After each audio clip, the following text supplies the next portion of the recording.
एक ऐसा murder case जिसमें एक आदमी का कमरे में खून हो चुका है। सारी खिड़कियां अंदर से बंद थी और बाहर जाने का और अंदर आने का रास्ता सिर्फ एक दरवाजा था जिसे चाबी से ही खोला या बंद किया जा सकता था। लेकिन शॉकिंग बात ये थी कि कमरा अंदर से बंद था और डोर की चाबी खुद विक्टिम के पास थी। तो सवाल यह आता है कि किलर आखिर बाहर गया कैसे? अगर बाहर गया तो उसने विक्टिम की जेब में चाबी डाली कैसे? नमस्ते दोस्तों, स्वागत है आप लोगों का मेरे यूट्यूब चैनल आरके एक्सप्लेन में। और आज मैं आप लोगों को डिटेक्टिव कोनन का नया एपिसोड एक्सप्लेन करने वाला हूँ। तो चलो इस वीडियो को शुरू करते हैं। एपिसोड की शुरुआत में हम कोनन को देखते हैं जो शिनिची की आवाज में रैन से बात कर रहा था। इसके साथ ही उसे जुकाम भी था, इसलिए रैन उसे अपना ध्यान रखने को कहती है। तभी रैन की यहाँ की डोरबेल बजती है, इसलिए रैन फोन कट कर देती है। इसके बाद कोनन भी घर आ जाता है जहाँ शिनिची की एज का कोई लड़का शिनिची से मिलने की जिद कर रहा था। उसके बाद कोनन भी वहाँ चिखते हुए आता है। उसे ऐसा देखकर रैन कहती है, अरे कोनन, तुम्हें भी जुकाम हो गया? पता है शिनिची को भी जुकाम है। ये सुनकर वो लड़का कहता है, तुम्हें शिनिची कहाँ है ये नहीं पता, लेकिन उसे जुकाम है ये कैसे पता? इसका जवाब देते हुए रैन कहती है, मैंने अभी शिनिची से बात की है, कभी कभी वो मुझे फोन करता है। इसके बाद वो लड़का उसे पूछता है, क्या बातें होती है तुम दोनों के बीच? इस पर रैन कहती है, वो उसमें पड़ी हुई नॉवेल के बारे में बात करता है और सोकर के बारे में बात करता है। ये सुनकर वो लड़का कहता है, क्या वो तुम्हारे बारे में नहीं पूछता? इस पर रैन कहती है, शिनिची हमेशा उसी के बारे में बात करता है, उसने कभी मेरे बारे में पूछा ही नहीं। ये सुनकर वो लड़का खिड़की के बाहर देखने लग जाता है। तो रैन उसे इस चीज का कारण पूछते है। तो इस पर वो लड़का रैन से कहता है, क्या तुम्हें यहाँ कुछ गड़बड़ नहीं लगती? तुम दोनों एक दूसरे से बात करते हो, इससे ये पता चलता है कि तुम दोनों एक दूसरे को पसंद करते हो। लेकिन शिनिची कभी भी तुम्हारे बारे में नहीं पूछता, यानी वो यहीं कहीं है और तुम पर हमेशा नजर रखता है। उसकी ऐसी सोच देखकर कोनन भी हैरान हो जाता है। इसके बाद मोरी उससे बहुत जरूरी सवाल पूछता है, ये लड़की आखिर तुम हो कौन? तो इसका जवाब देते वो लड़का कहता है, मेरा नाम हेजी हथौड़ी है और मैं भी शिनिची की तरह एक हाई स्कूल डिटेक्टिव हूँ। मुझे हथौड़ी ऑफ द वेस्ट कहा जाता है और कुडो को कुडो ऑफ द ईस्ट कहा जाता है। इसके बाद हथौड़ी कोनन की बीमारी को देखकर उसे एक जूस देता है। उसके बाद हथौड़ी कहता है, बहुत दिनों से मैंने उसके चर्चे नहीं सुने और ना ही उसकी फोटो अखबार में छपती है। अफवाह ये भी है कि शिनिची कहीं गायब हो चुका है। इसके बाद रैन उससे पूछते है, आखिर तुम शिनिची से चाहते क्या हो? इस पर हथौड़ी कहता है, मेरी और शिनिची की हमेशा तुलना होती है, मुझे बस ये जानना है कि वो मेरी टक्कर का है या नहीं। यहाँ वो जूस पीने की वजह से कोनन की हालत अजीब होने लग जाती है क्योंकि हथौड़ी ने उसे अल्कोहल पिला दिया था, इसलिए रैन उसे डांटती भी है। तभी वहाँ एक क्लाइंट आ जाती है जो मोरी से बात करना चाहती थी। उसका नाम किमी तासुचुमोरा था। उसे अपने बेटी की गर्लफ्रेंड का बैकग्राउंड चेक करना था जिसका नाम कासुरागी इकुको था। उसकी उम्र 24 साल थी, जो टोटो मेडिकल यूनिवर्सिटी में पढ़ती है और अब वो डॉक्टर बनने वाली है।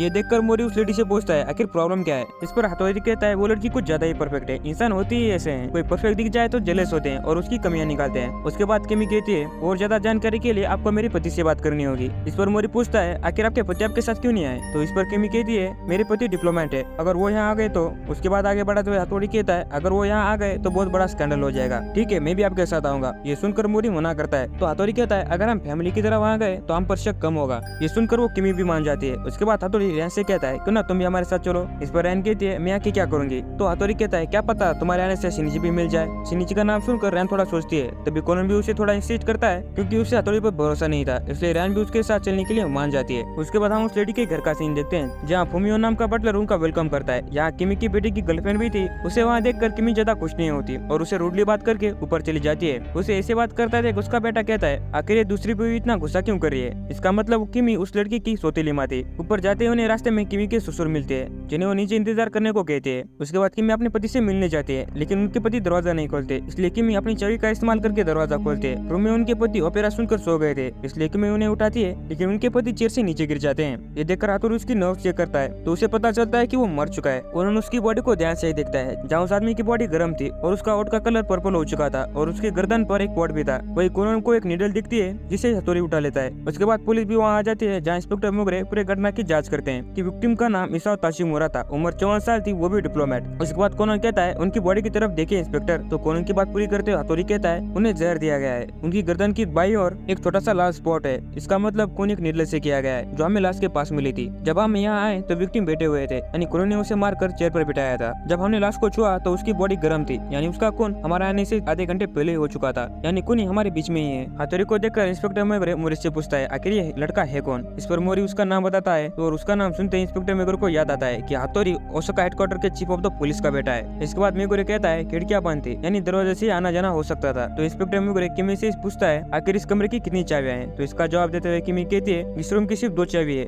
एक मेरे पति के पास और एक मेरे पास। ये सुनकर मेगरे उसके पति की पॉकेट चेक करते हैं तो उसके डबल पॉकेट में उन्हें चाबी मिल जाती है। ये देखकर सब लोग हैरान हो जाते हैं सिवाय मोरी के। तो हथौड़ी मोरी से कहता है, क्या आप समझे नहीं, किलर ने इसे मारकर डोर लॉक करके चला गया, लेकिन चाबी अभी भी विक्टिम के पास है, जबकि चाबी किलर के पास होनी चाहिए थी। अब सवाल यह आता है कि उसने ऐसा किया कैसे होगा। मोरी को देखकर हथौड़ी समझ जाता है कि मोरी केस को सॉल्व नहीं करता, बल्कि शिनिची सॉल्व करता है और शिनिची उसकी किसी तरह मदद करता है। इसका मतलब वो इस बार भी उसकी मदद जरूर करेगा। तो चलो देखते हैं शिनिची कौन सबसे पहले इस केस को सॉल्व करता है। यहाँ हम कोनन को देखते हैं जिसकी तबियत पहले से ज्यादा खराब हो चुकी थी। उसके बाद हथौड़ी इंस्पेक्टर मेगोरी से कहता है, आखिर आप क्या कर रहे हैं, कौन 3:30 से 4 के बीच हुआ है, आपको इस वक्त पूछताछ करनी चाहिए। उसकी बात सुनकर मेगोरी मोरी से कहता है, सुनो मोरी, इसे जीतने मत देना, क्योंकि मैं नहीं चाहता कि कोई बाहर का लड़का तुम्हें हरा दे, इसलिए मैं तुम पर भरोसा करता हूँ कि तुम सबसे पहले इस केस को सॉल्व करोगे। हथौड़ी के कहने पर इंस्पेक्टर मेगोरी पूछताछ शुरू करता है, जहाँ सबसे पहले वो आके बटलर से पूछता है। तो उसका कहना यह था कि वो 3 से 4 बजे तक पड़ोसी से बात कर रहा था। उसके बाद उस लेडी किमी का बेटा और उसकी गर्लफ्रेंड अगर आए, उन्होंने ऊपर जाकर विक्टिम से मिलने की कोशिश की, लेकिन उन्होंने दरवाजा नहीं खोला। उसके बाद मेगोरी विक्टिम के पिता से पूछताछ करते हैं, जहाँ उनका कहना यह था कि वो 2 बजे यहाँ आए थे। उनके आने के बाद भी विक्टिम ने दरवाजा नहीं खोला, इसलिए विक्टिम के पिता स्टडी रूम के पास टीवी देखने लग गए। ये सब सुनने के बाद हथौड़ी सोचता है, बटलर और मिस किमी खून नहीं कर सकते, यानी शिकप इन तीनों पर है, विक्टिम के पिता, उसका बेटा और उसकी गर्लफ्रेंड।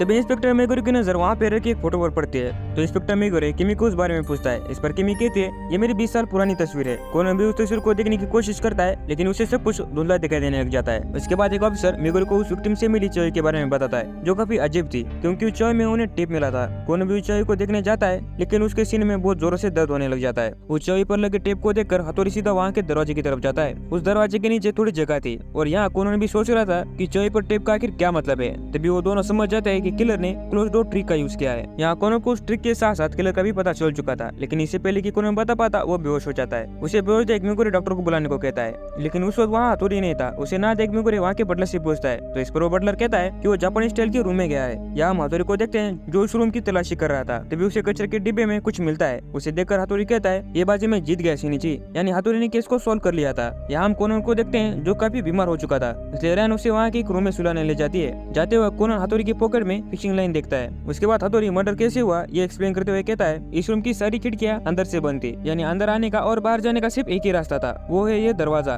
जो बंद था। आप लोग इसे किसी भी तरह देखें, फिर भी इस रूम से मर्डर करके बाहर जाना नामुमकिन है। लेकिन इस बंद कमरे में एक ऐसी जगह है जहाँ से किलर बाहर जा सकता है, और उस दरवाजे के नीचे की जगह है। उसकी ये बात सुनकर मोरी हथौड़ी से पूछता है, आखिर तुम क्या कह रहे हो, कोई छोटी सी जगह से बाहर कैसे जा सकता है। इसका जवाब देते हथौड़ी कहता है, ऐसा हो सकता है अगर आप एक फिशिंग लाइन और एक नीडल का इस्तेमाल करें तो। इस पर हमारी तरह मोरी को भी कुछ समझ नहीं आता। तो हथौड़ी मेगोरी को विक्टिम की एक्टिंग करने को कहता है और क्लोज डोर ट्रिक को एक्सप्लेन करता है। तो हुआ कुछ ऐसा था कि किलर ने सबसे पहले विक्टिम को जहरीली नीडल से मार दिया। उसके बाद उसने फिशिंग लाइन के एक एंड को टेप से चाबी से जोड़ दिया और दूसरे एंड से नीडल लगाकर उसे पॉकेट से बाहर निकाला। फिर किलर ने विक्टिम को ऐसे ही बैठाया जैसे हमने देखा था। उसके बाद किलर ने फिशिंग लाइन के दोनों एंड को दरवाजे के बाहर लेकर गया। उसके बाद चाबी से दरवाजे को बंद किया। अब उस किलर को फिशिंग लाइन के एक एंड को खींचना था। ऐसा करते ही चाबी अपने आप पॉकेट में चली जाएगी। अगर हम उसे ज्यादा खींचेंगे तो फिशिंग लाइन निकल जाएगी। यहाँ रूम में कोनों की बीमारी से वाट लगी पड़ी थी। उसे ऐसा लग रहा था कि उसका सीना फट रहा है। यहाँ हथौड़ी को किलर का पता चल चुका था, लेकिन उसे शिनिची का इंतजार था। उसे ना आता देख हथौड़ी पूरे केस को समझाते हुए कहता है, किलर को विक्टिम का खून करने के लिए 5 या 6 मिनट लगे होंगे और ये खून 3:30 से 4 के बीच हुआ था। इस खून में उसकी बीवी का कोई हाथ नहीं, क्योंकि पूरे वक्त वो हमारे साथ थी। उसके साथ साथ यहाँ का बटलर भी क्लियर है, क्योंकि वो पूरे वक्त नेबर से बात कर रहा था। यहाँ कट सीन में हम रैन को देखते हैं जो कोनन के लिए डॉक्टर लेकर आई थी, लेकिन उसे कोनन कहीं भी नहीं मिलता। यहाँ हथौड़ी कहता है, अब बारी उनके बेटे और उसकी गर्लफ्रेंड की, जो हमारे आने से पहले विक्टिम से मिलने गए थे, लेकिन वो 1 मिनट के अंदर ही वापस आ गए। इतना विक्टिम को मारने के लिए काफी नहीं था।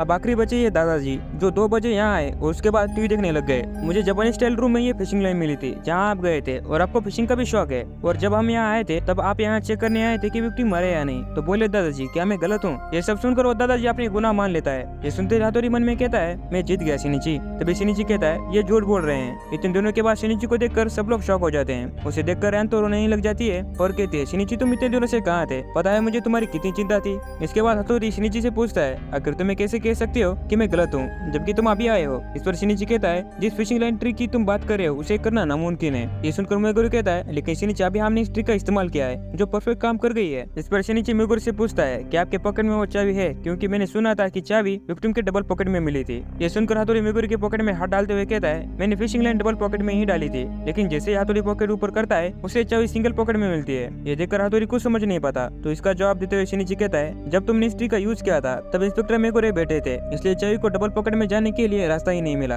और चाबी सिंगल पॉकेट में ही रह गई। ये सुनकर हाथोरी कहता है शायद इत्तेफाक से चाबी अंदर चली गई हो। इस पर शिनिची कहता है हाथोरी जब मेगोरे ने चाबी निकाली थी तब उस चाबी का डायरेक्शन क्या था। शिनिची के कहने पर हाथोरी जैसे ही याद करता है उसे समझ आ जाता है कि अगर चाबी इत्तेफाक से भी अंदर गई तो सिर्फ की होल्डर अंदर जाएगा, न कि चाबी। लेकिन जब इंस्पेक्टर मेगोरे ने विक्टिम की जेब से चाबी निकाली तब की होल्डर के साथ साथ चाबी भी अंदर थी। इस पर शिनिची कहता है इसका मतलब किलर ने खुद उस चाबी को विक्टिम के जेब में रखा था। ये सुनकर हाथोरी शिनिची से पूछता है फिर इस फिशिंग लाइन का क्या जो मुझे उस रूम में मिला। इस पर शिनिची कहता है उस तरह के फिशिंग लाइन मुझे हर रूम के डस्टबिन में मिले हैं, यानी किलर उस दादाजी को फंसाना चाहता था, लेकिन पता नहीं क्यों उन्होंने उस गुनाह को अपने सर ले लिया। ये सब देखकर हाथोरी कहता है इसका मतलब ये रूम पहले से ही लॉक था, तो क्या विक्टिम ने सुसाइड किया। इस बात पर शिनिची मना करते हुए कहता है जब तुम यहाँ आए तब यहाँ का ओपेरा बज रहा था ताकि उसकी आवाज कोई सुन ना पाए और किलर ने बुक को विक्टिम के सामने रखा ताकि विक्टिम को मारते वक्त कोई उसे देख ना पाए। ये सुनकर हाथोरी कहता है अच्छा तो किलर किसके आंखों और कानों से बच रहा था। इसका जवाब देते हुए शिनिची कहता है और किसी के नहीं बल्कि तुम्हारी हाथोरी। तुम्हारे इस कमरे में आती जो सबसे पहले विक्टिम के पास गया उसी ने खून किया है और खूनी और कोई नहीं बल्कि आप है मिस किमी। ये सुनकर मोरी कहता है यानी जिस टाइम हम आए थे तब विक्टिम जिंदा था। इस पर शिनिची कहता है हाँ सही कहा, किमी ने अपने पति को शायद बेहोश कर दिया होगा और उन्हें उठाने के बहाने उसे नीडल चुबाकर मार दिया। इस पर हाथोरी कहता है शिनिची मैं तुम्हारी बात से सहमत हूँ, लेकिन तुम्हारे पास कोई सबूत है। ये सुनकर शिनिची कहता है किमी के पास वैसा ही की होल्डर है जैसा हमें विक्टिम के पास मिला था।